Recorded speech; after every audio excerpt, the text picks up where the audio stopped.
उसके बाद वाष्प दाब आएगा। ठीक है ना, पहले वाष्प।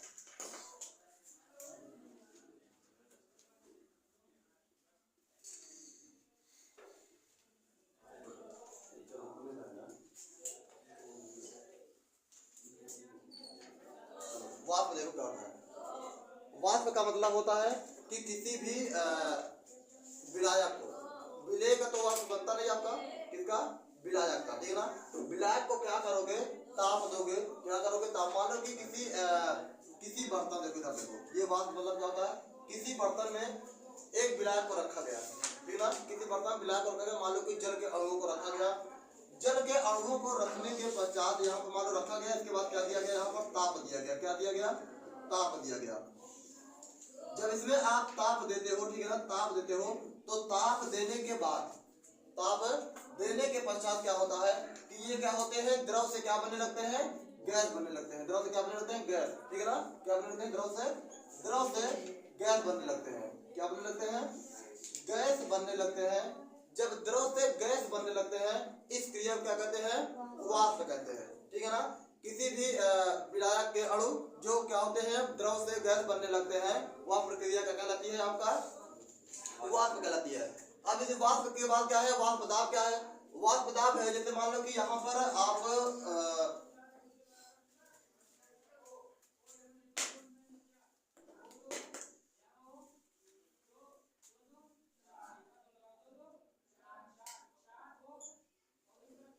यहाँ पर एक बर्तन है। ठीक है, इस बर्तन में क्या करो, यहाँ पर किसी से ढक दो। क्या करते थे, किसी भी पात्र से ढक दो। ठीक है ना, इसके बाद इसमें क्या है, ये आपके विलायक के अणु उपस्थित है। अब इसके बाद क्या होता है कि इसमें क्या करो, ताप दो। क्या करोगे, ताप दोगे। ताप देने के पश्चात है, हम देखते हैं कुछ समय बाद यहाँ क्या होता है, द्रव के अणु क्या बनने लगते हैं, गैस बनने लगते हैं, भाप बनने लगते हैं, तो भाप कहते हो, वाष्प के रूप में बनने लगते हैं। वाष्प के अणु बनने के बाद यहाँ पर आते हैं, इसमें क्या करते हैं, प्रेशर करते हैं। क्या करते हैं, प्रेशर करते हैं। और आप लोग जैसे देखते हो कुकर, प्रेशर कुकर कैसे होता है कि जब वाष्प के अणु बनते हैं, उसके बाद क्या होता है कि उसकी सीटी बजने लगती है। ठीक है ना, तो यहाँ पर क्या करेगा, ऊपर की तरफ प्रेशर करेगा। उसके बाद फिर क्या होगा कि यहाँ पर देखो, प्रेशर के बाद इस पे प्रेशर देगा तो ऊपर की तरफ उठना शुरू हो जाएगा। तो क्या कहलाता है, आपका वाष्प दाब हो गया। लेकिन इसके बाद देखो, यहाँ पर जब अणु आ जाएंगे तो यहाँ पर क्या होंगे, वाष्प के अणु क्या हो जाएंगे, टिकने लगेंगे, मतलब कि रुक जाएंगे। फिर क्या होते हैं, वाष्प के अणु फिर क्या होते हैं, जब यहाँ पर बैठ जाएंगे तो द्रव बन जाते हैं। फिर से क्या होते हैं, वाष्प से क्या बन जाएंगे, वाष्प से फिर से द्रव बन जाते हैं, और द्रव बन करके फिर से बूंदें क्या हो जाती है, गिरने लगती है। जब भाई हम लोग किसी चीज से ढक दिए हैं, इसमें कोई छिद्र उतर रही है, तो क्या होगा, वाष्प के अणु प्रेशर तो देगा इसमें, भाई जल ये प्रेशर देगा। इसके बाद क्या होगा, आप लोग देखते हो किसी बर्तन को जब गर्म करते हो, उसमें थोड़ा सा ऊपर पानी लगा रहता है ना, आप जिस समय रखते हो उस समय क्या होता है, वो एकदम से साफ रहता है, ना। लेकिन कुछ समय बाद देखते हो उसके ऊपर पानी आ जाता है, आता है कि नहीं आता है। तो मतलब कि यहाँ पर जो अणु आते हैं, ये जो जल आते हैं, यहाँ पर जो अणु है वाष्प से क्या हो जाने लगते हैं, वाष्प से फिर क्या होने लगते हैं, द्रव बनने लगते हैं। ठीक है ना, जैसे ये क्या है, वाष्प, क्या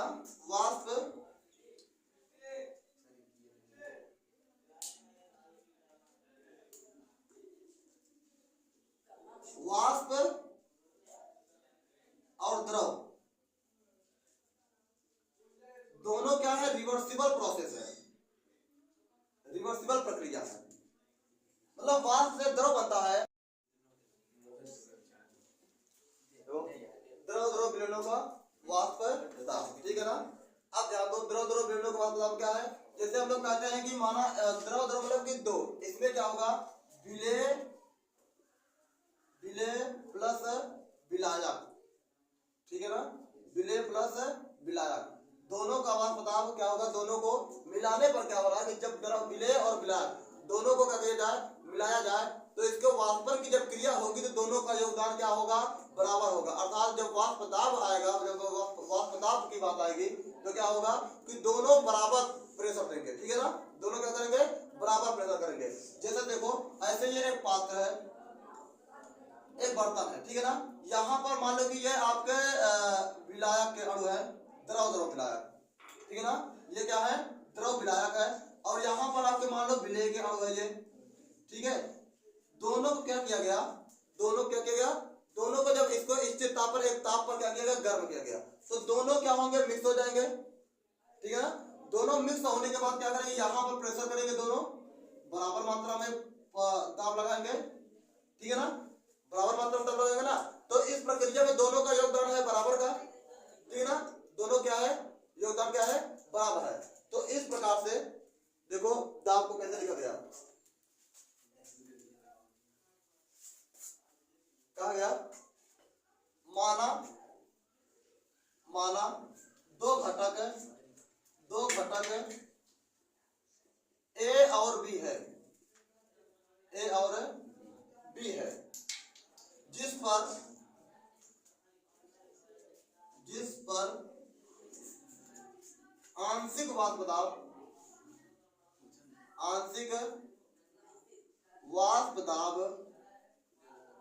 PA व PB है, तो इसके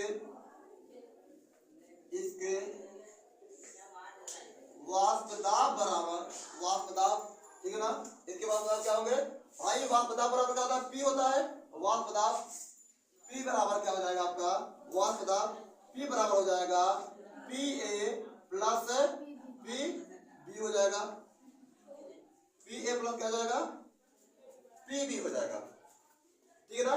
देखो यहाँ पर दोनों का वाष्प, दोनों क्या है, ये एक विलेय मान लो, एक क्या है, विलायक है, विलेय और विलायक, ठीक है ना, विलेय और विलायक, दोनों क्या कर रहे हैं, दाब लगा रहे हैं। दोनों मिलने के बाद कह रहे हैं कि दोनों का योगदान बराबर है, अर्थात यदि दोनों का योगदान देखा जाए प्रेशर में, तो PA बराबर क्या है, PB है, दोनों बराबर प्रेशर लगा रहे हैं, किसमें, उस पात्र के ढक्कन में, तो प्रेशर बराबर क्या हो जाएगा, PA प्लस PB हो जाएगा। अब यहां निकलता है आपका राउल्ट का नियम, तो इसको लिखो, इसके बाद राउल्ट का नियम लिखते हैं।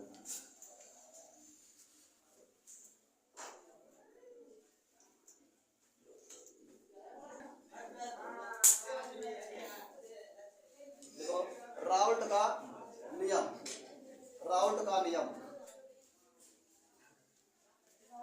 हाँ राउल्ट का नियम, ठीक है ना, इसी से निकलता है राउल्ट का नियम, ठीक है ना, इसी क्या निकलता है, राउल्ट का नियम निकलता है।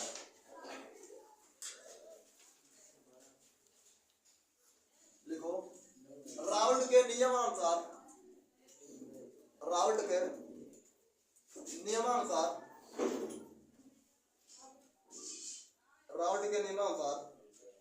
किसी निश्चित ताप पर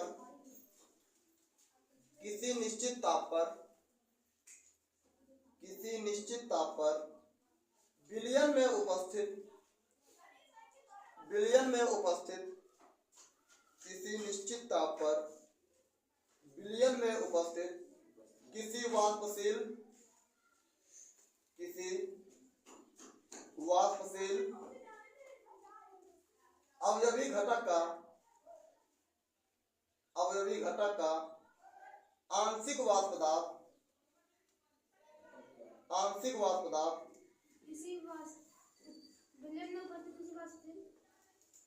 विलयन में उपस्थित किसी वाष्पशील घटक का आंशिक वाष्प दाब उस अवयवी घटक के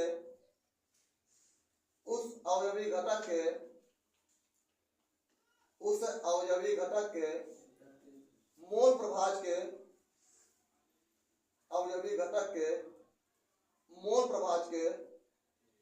बराबर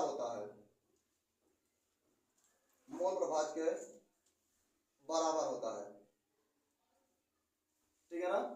देखो ध्यान दो, कह रहा है कि राउल्ट के नियम अनुसार, कह रहा है किसी विलयन में अवयवी घटक, वाष्पशील घटक, कह रहा है कि आंशिक वाष्प दाब उसके मोल प्रभाज के बराबर होता है। हम लोग हेनरी के नियम में क्या पढ़े थे, प्रेशर क्या है, मोल प्रभाज के समानुपाती होता है ना, ध्यान दो, यहाँ पर भी क्या है, उसके मोल क्या है, समानुपाती है। यहाँ पर हम लोग कह रहे मान लो लिख लो कि राउंड के नियम से पहले हम लोग क्या लिखे थे कि एक आंशिक बात बता देना, तो लिखो माना दो घटक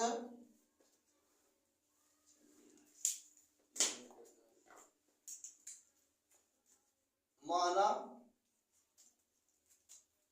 दो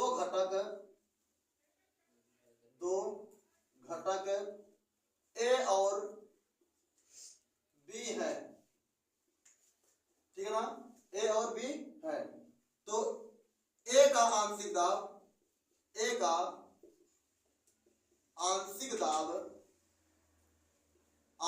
क्या है, पी ए हो जाएगा, और बी का आंशिक दाब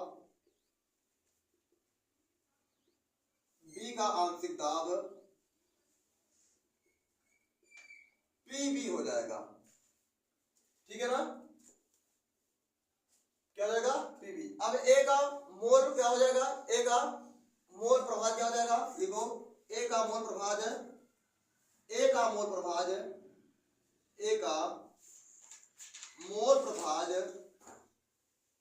हो जाएगा जीटा ए बराबर हो जाएगा एन ए बटा N B plus N A, और बी का मोल प्रभाज बराबर हो जाएगा बी का मोल प्रभाज बराबर एक्स बी बराबर हो जाएगा बाई जीटा बी बराबर हो जाएगा एन बी बटा N A plus N B हो जाएगा। अब राउल्ट के नियम से राउल्ट हो जाएगा कि किसी अवयवी घटक का वाष्प दाब उसके मोल प्रभाज क्या होता है, समानुपाती होता है, ठीक है ना। तो यहाँ पर क्या हो जाएगा आपका, अगर किसी घटक का निकाला जाए, मान लो कि राउल्ट के नियमानुसार लिखो, राउल्ट के नियमानुसार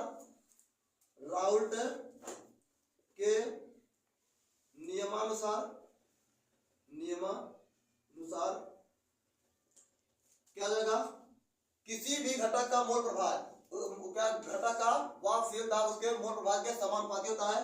तो पीई हो जाएगा, क्या हो जाएगा, पीई समानुपाती किसके, ए के, मतलब जीटा ए, ठीक है ना, ये हो जाएगा, ध्यान दो। अब क्या हो जाएगा कि पी ए बराबर हो जाएगा पी नॉट ए, उसके बाद है एक्स ए, ठीक है ना, समझ आ गया आपका, याद आ गया।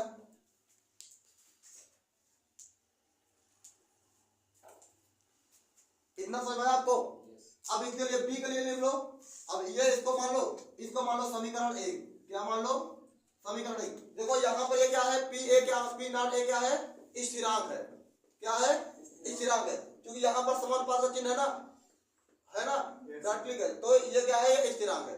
अब बी के लिए लिख लो, यहाँ पर लिखो, तो आपका राउंड के नियमानुसार बी, घटक बी के लिए लिख लो, यहाँ पर इस तरीके से चाहो तो नियमानुसार घटक ए लिख लो, यहाँ पर लिख लो घटक ए के लिए, घटक ए के लिए, और यहां पर लिख लो घटक बी के लिए, घटक बी के लिए, घटक बी के लिए क्या लिखोगे, घटक बी के लिए लिखोगे पी बी बराबर क्या हो जाएगा आपका, पी बी समानुपाती चिन्ह क्या हो जाएगा, यहां पर हो जाएगा ये, ठीक है।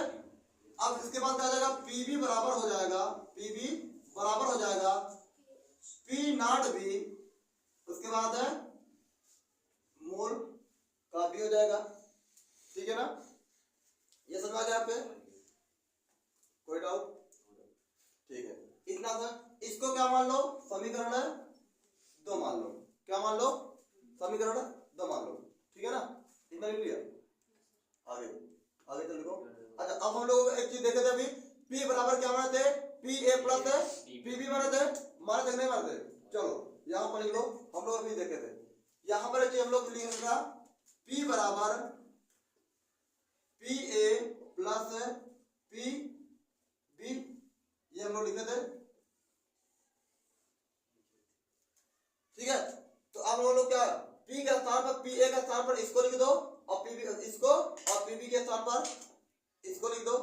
पहला नंबर आपका एक आ जाएगा, क्या आ जाएगा यहाँ पर क्या दो, ऐसे लिख दो कि P बराबर एक आपका आ जाएगा P not A X plus P not B X, एक आपका ये आ गया, ठीक है ना, ये आप हो गया, इसको लिखो।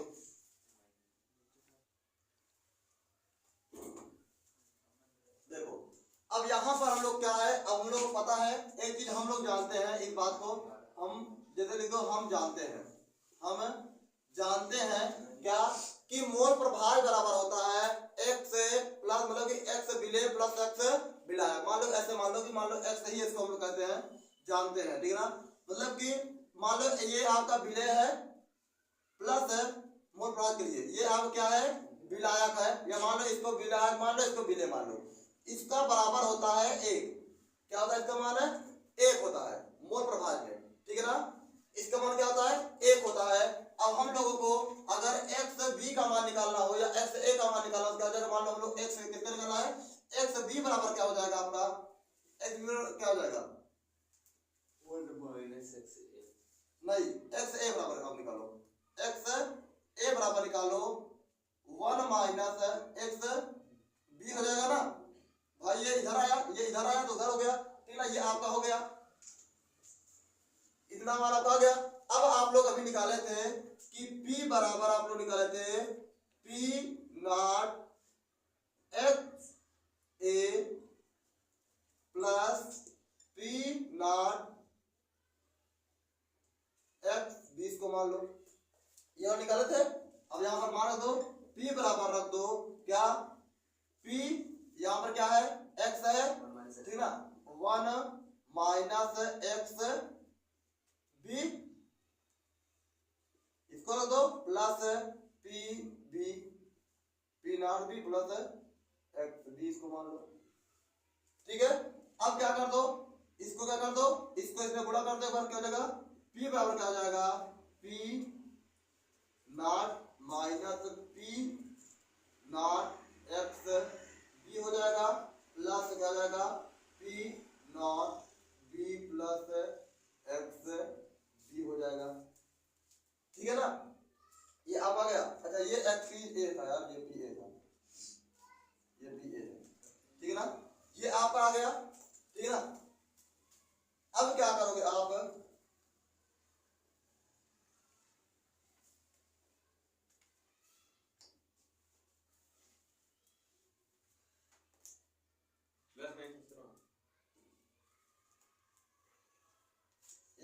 आपका ये रहता है समीकरण को 4 मान लो, आप इसको समीकरण क्या मान लो, 4 मान लो, ठीक है ना।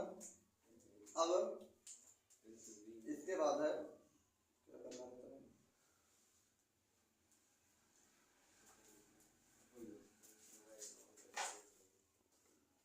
देखो अगला स्टेप आपका जो हो जाएगा समीकरण का, आप देखो ये देखो, अब ये है p है, इसको उधर ले जाओ, इसको ये माइनस p है, क्या है माइनस p है, और x भी है ना, इसको क्या करो यहाँ पर लिख लो, p बराबर आपका हो जाएगा, इसको इधर ले जाओ, इसको कहाँ इस तरफ ले जाओ इधर, ठीक है, तो क्या हो जाएगा आपका p नॉट a प्लस हो जाएगा p b not x a, उसके बाद क्या माइनस है, क्या हो जाएगा आपका p a, उसको क्या हो जाएगा x b हो जाएगा, ठीक है ना।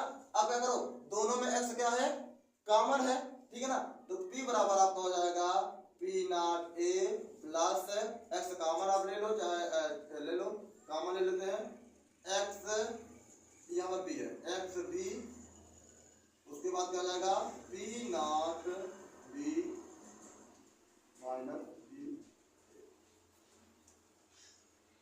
ये आपका राउंड का नियम आ गया, ठीक है ना।